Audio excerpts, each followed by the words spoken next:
Hello everybody, welcome back to Umineko. In the last part, George proposed, what, that 2 episodes ago? I'm not sure. And we're starting the second day. And due to the magic of Beatrice, I have found the patch called Umineko PS Freeification. Which pretty much makes the graphics HD and all the background. It looks pretty much like the PS3 version. Now, the sad news is that this is only for the first episode. And it will work in Chiru, like it will look like this, but only for this patch. So for the rest of, well, actually, second game, the second, third, and fourth game will be separate LPs, but they'll look like how they did before. So let's start this up.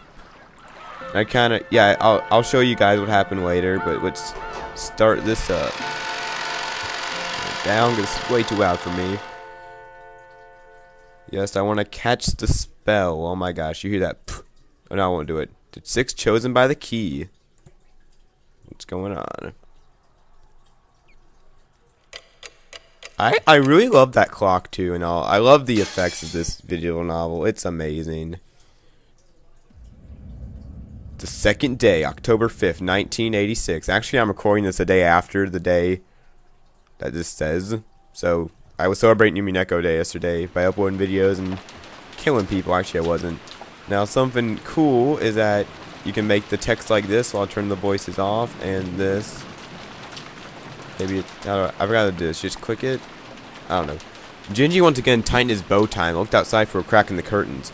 Maybe the rain had died down entirely a bit since the previous night, but it didn't look like the thick rain clouds were planning to let any trace of the morning sun get by. The morning was dim and far from refreshing. As expected, it doesn't seem that it will stop today. Sorry for keeping you waiting, Gingy. Cannon finished checking his appearance because he's got to look sexy and exit the washroom.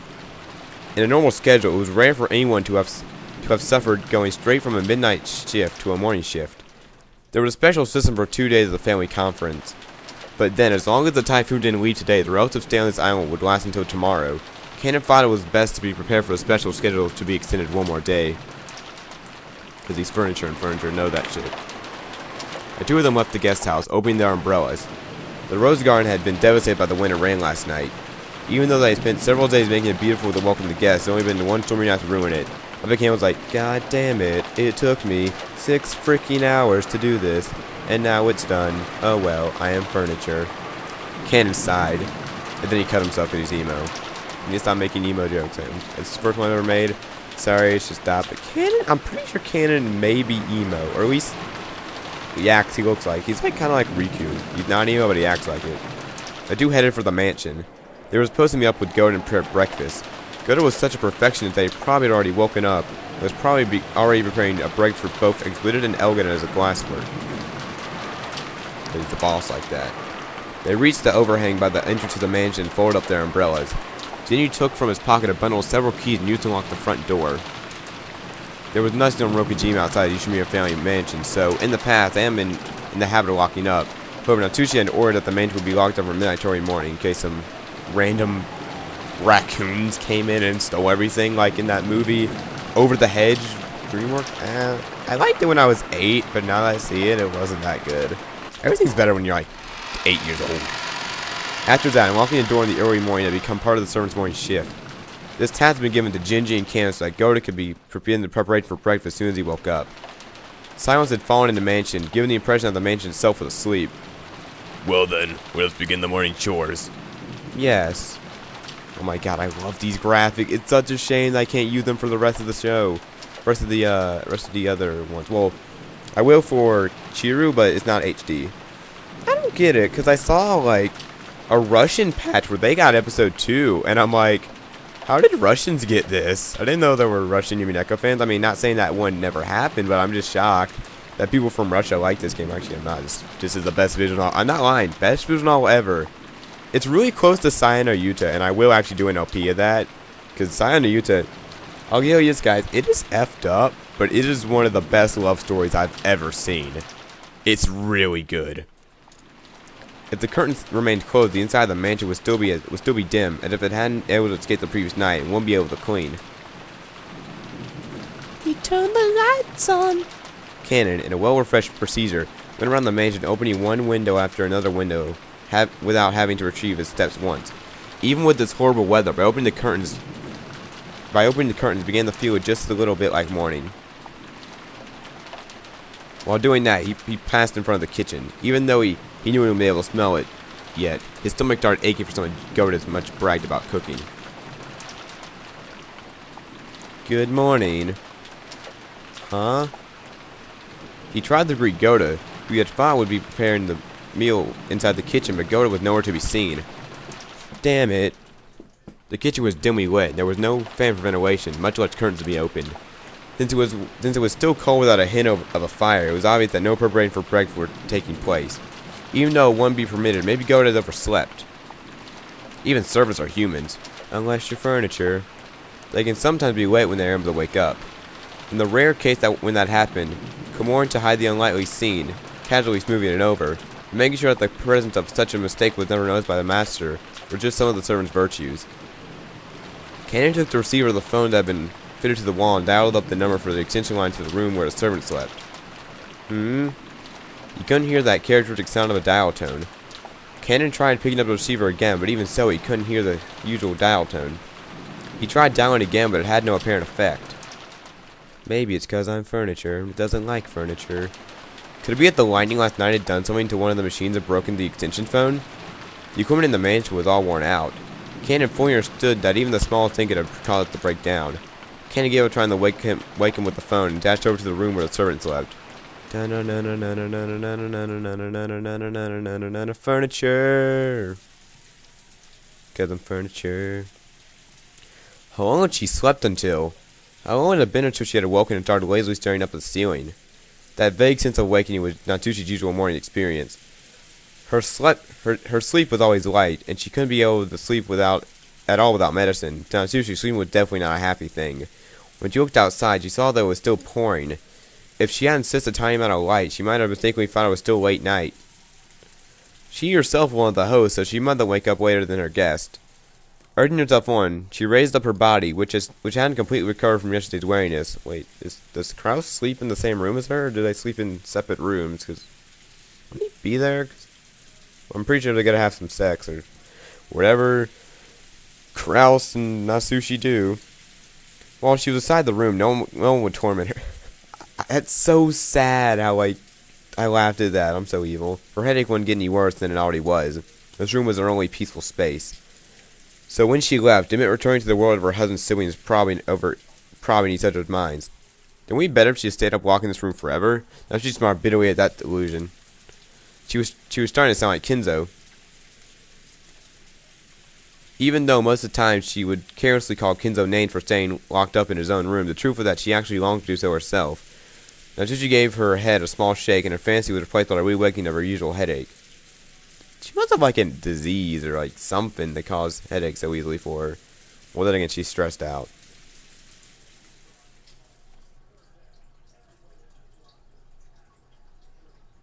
When she reached for the doorknob, trying to leave the room, her hand touched the scorpion charm that she had hung it from before going to sleep the previous night.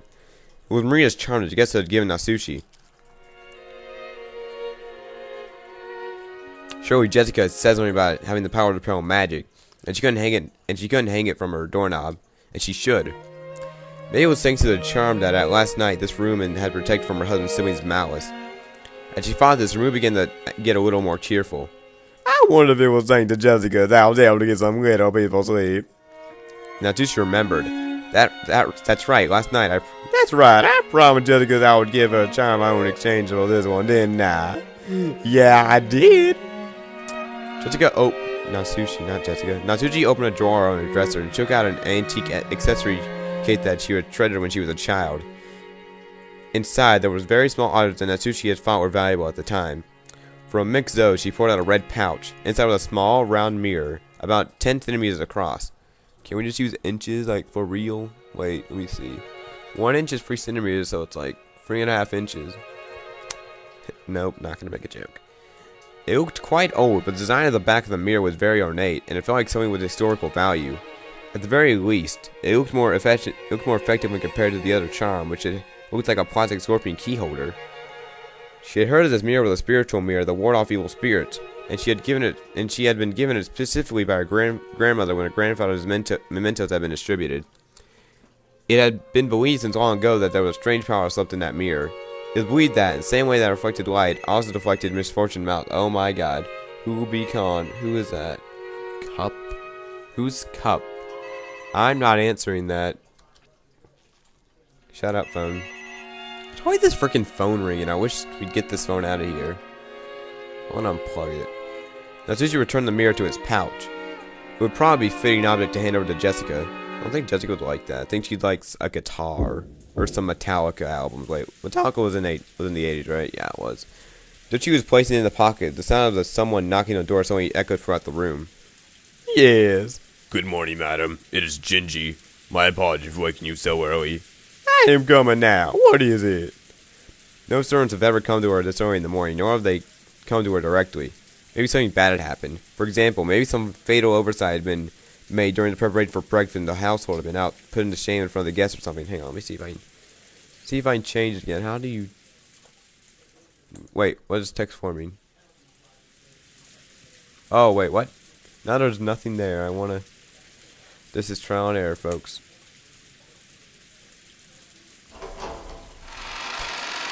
What? Oh my gosh, it looks even... Oh god. What the fuck? I'm clicking it. I'm clicking the window. Let me click it. There it is. That looks better. I usually tentatively responded. Good morning. Did something happen? My apologies. It seems that the telephone has been broken down last night because of last night's lightning. The extension telephone had been interrupted, so please forgive my coming to see you directly. Man, fuck your shit. The extension telephone had been interrupted. That'll be troublesome. We'll be able to repair it. I'm afraid that we don't know the location of the damage. I would like to call an expert and have him Wait, the telephones aren't working. So you're gonna call someone to fix your telephones. I don't get it. Does that mean we'll be able to repair until the typhoon is... Oh. Yeah, they could do that. What means I guess will be unreasonable for the duration of the time. Would that be any problem for our guest? We will do all we can to do that. There's none. That is fine. I will be counting on you to make sure there are no blunders. Natsuhi let out a small sigh of relief. She prepared for the worst, but damage to the telephone was the kind of trouble she had been worried about. But then, even this would probably be enough to spark car cannons from Eva. Natsuhi gave her head a light shake. I shake my head back and forth. I've been ready for breakfast, routine well. About that, we haven't been able to find Goda. The art you're ready for breakfast has been yet to be carried out. God damn it, what did you say? Natsuhi was indigent. To her, this was a bigger problem than the phone's not working. Despite that, this piece of information was part of that had been postponed. Why did everything go well most of the time and then come with something like this when the relatives were visiting? Natsuhi smacked her head with her hand and nodded distractedly. I guess everyone knows us live sometimes. Anyway, it doesn't matter who. Just start with the brave proceedings. What? Wait, what? What? Natsuhi exited into the hall and turned around for a second to close the door to her room. You'll put it saying that she saw their silenced her completely. There was a dark blood wicked sticking to her finger and some unpleasant mark on the doorknob that looked as though someone had been tearing at it. Okay, that's creepy. It was as though someone had soaked both their hands in blood and groped at the door and knob. Like someone had wanted to stage something like that and left its mark with an awful prank. If that's a prank, that is a F to. I would never do that as a prank. That is... Who would do a prank like that? I mean, it's like that story, like, they put the dead cat in her, like, closet, then she freaks out and she never talks again. What was it? What was that? What was that noise? Oh my god. What kind of prank is this? How awful. I have also just noticed it as I came to the car. Really? You want like, there's blood on the door.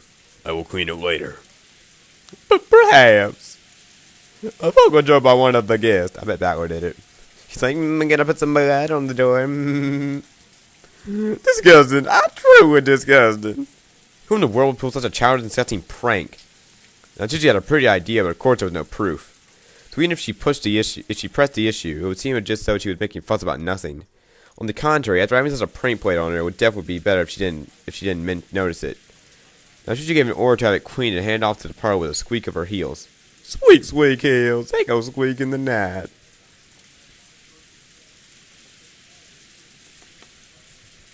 Transitions. When Natsuhi and Ginji arrived in the parlor, even Hiyoshi were already there. Good morning, everyone. Morning, Natsuhi. I got to making a bottle of tea, isn't that right? I didn't bring an egg sauce to work up. And we had sex too. It looks like food is the best thing to look forward to in the main house, right? She says right a lot.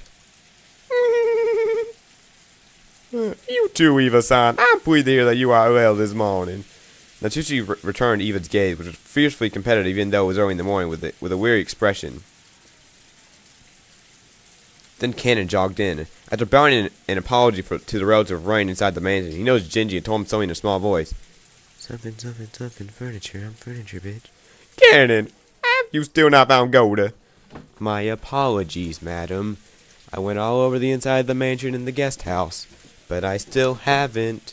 Where in the world has he gone? For now, breakfast is a high priority to find Goda. Okay, that's a little mean. I'm just saying, like, if my friend went missing and food was about to be made, I would look for my friend, or just do both, eat the food while looking for him. Wow, Natsuhi, that's mean. Wait, go take care of it. Yes.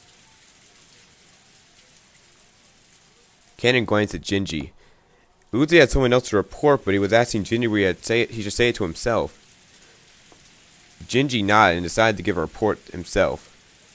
Madam, it is not only Goda. Your husband is also nowhere to be found. My husband? Yes. I thought I would report to him before Madam after the lack of preparation for breakfast, and visited his room, but I did not find him there. Furthermore, it was not only he who was missing. Rudolph Sama and his wife, as well as Rosa Sama, are nowhere to be found. So, let me see the system. Yep. So, we have Rosa missing, Kraus, Kiri, and Rudolph. Oh, and Goda. I forgot Goda. His hair's green. That's cool. Not even in the guest house. Not even in the mansion. Yes. They're also not in their rooms in the guest house. When she heard about Goda alone was missing, she had thought that he might have slept or was loafing around somewhere. But once she heard that several of the relatives were also missing, her optimism way of thinking began to change. Wait, that was optimistic? Because last night family comedy continued all night and still be going on? No, they would find them. It was only manual that they wanted to cool off their heads after being in that stuffy room.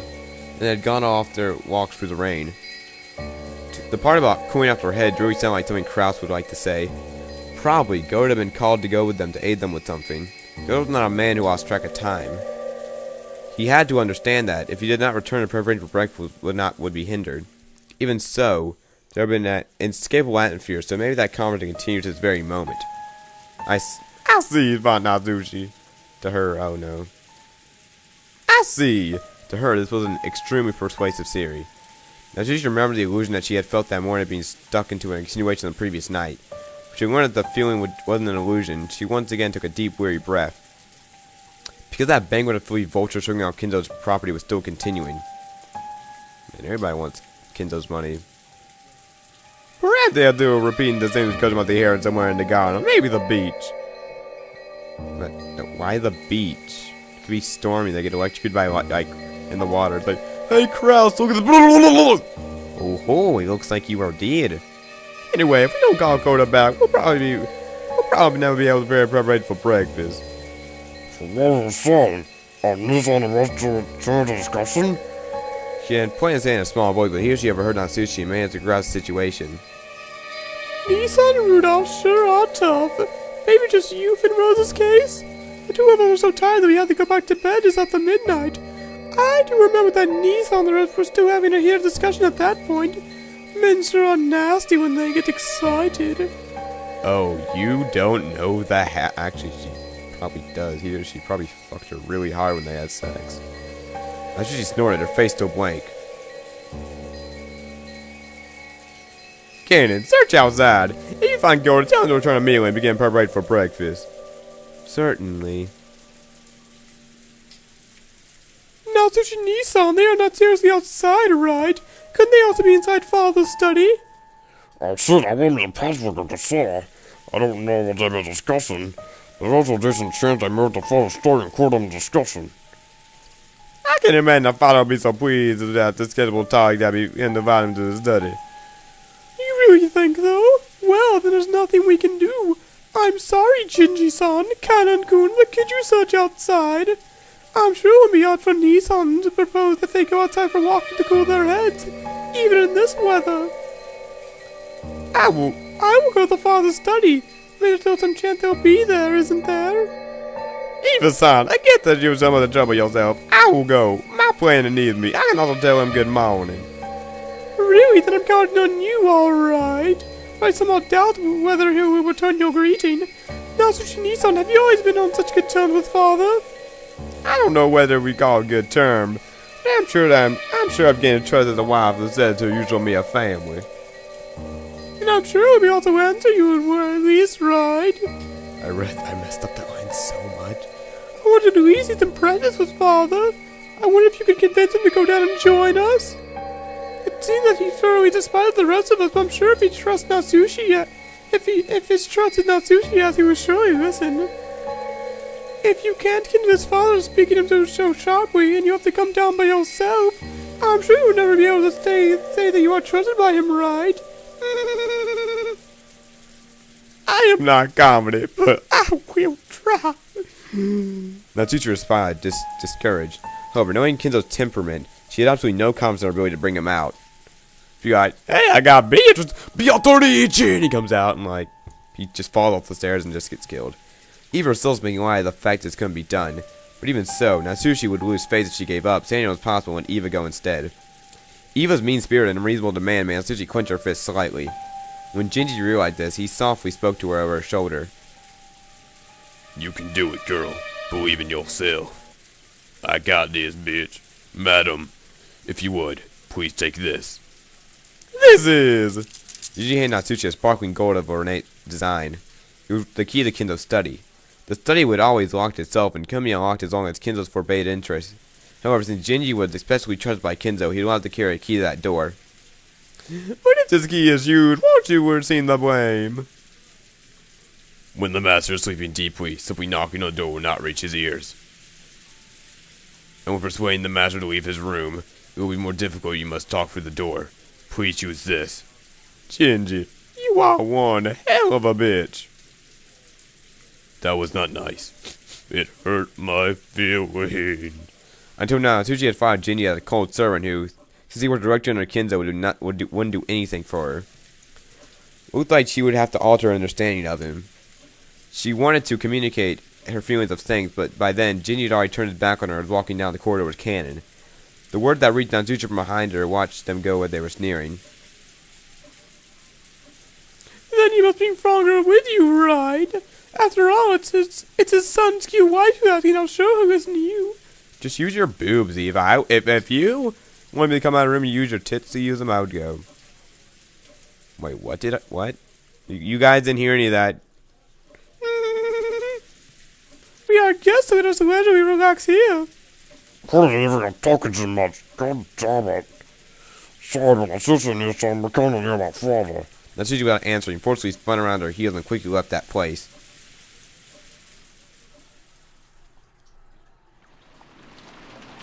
Transition. After like sign from the previous night, there was no way any of us was going to wake up soon. George Anarchy, Jessica and I were snoring loudly in the bed in the cousin's room. But Maria, who hadn't joined in and had gone straight to bed the previous night, suddenly and completely opened her eyes. After rubbing her sleepy eyes and looked around, the loud snoring coming from the three of the cousins continued. For a while, Maria... What the fuck happened in here? After that, she realized that her mother was not with her and quickly got lonely. Maria left the cousin's room, trying to head to the room that she had arranged for her and her mother. Paying no heed to the three who were sleeping soundly, she made a loud sounding noise. In response, that one mumbled and rolled over in his sleep, but wasn't enough to wake him up. After a while, Maria returned, once again opening the door with a loud, lively bang. Ew! When she had left the room, her face had been sleepy, but after returning, she looked discontent. After that, she climbed on Batwood's bed, which happened to be the closest, and started yelling and jumping on like it was a trampoline. Ooh, ooh, ooh, wake up! Ooh, ooh, ooh! What? Is it a raid? Surround them! After making sure that I was awake, Maria moved over to George Anaki's bed and started jumping on that too. And that man and three of us were all greeted with an extremely pleasant awakening. Thanks, Maria-chan, for waking us up. You kept us from sleeping in after late that night. But it'll be better if you be a little more gentle. George and Nissan, you really are an adult. I respect that. George Nissan, really, I mean, it'll be 7 soon. Well, it's not really a bad time to wake up. Hope I didn't make you guys yawn, because yawning's contagious, apparently. Not even psychology can figure that out. Actually, I'm going to take psychology next year. Seems fun. Ooh, Mama's not here! Ooh, ooh, ooh! Rosa Basan? Do you want in her room? What if she has already woken up and gone to the mansion? Not here! Ooh, ooh, ooh! Mama! Ooh, ooh, ooh, ooh! Maria kept groaning, ooh, and looking unhappy. It seemed like she wasn't simply lonely because she couldn't find her mother, but actually unhappy because her mother wasn't in the place Maria thought she was, and this made her feel she had been tricked. She might have been satisfied just to hear where her mother was, but unfortunately, as long as Rosa Bassa wasn't here, we had no way of knowing where she was. Anyway, it's time to go to breakfast. Let's go over to the mansion. That's right. Maria, will you go to the mansion with us? I'm sure Rosa Bassa will also be there. Ooh, Mama's in the mansion? Then I'll go. Ooh, I love how, like, she talks sometimes. Like, whoa, what if she wasn't there? It's like, I'm staying. That's right, let's go to the mansion. Our bands are probably already gone there. Maria, though her early temper had been a lie, regained her usual composure. We got dressed with her. Dressed? You guys are already dressed! Really, nothing. Look, she has her hat. Okay, let me see. She has her hat, handbag. Bauer has his hair all spiky. George has his glasses on. He slept with that on. They don't need to be dressed. Is that a rant? Let me the rant with you guys. It's raining, it's pouring. Kenzo is snoring. He went to bed and fat to Beatrice and woke up in the morning. Okay, guys, I'm going to end the episode off here because I don't want Kenzo to go on and on about ranting. Thank you guys for watching, and remember, when they say they got dressed, they were already fully dressed, so I don't know what the frick they meant about that.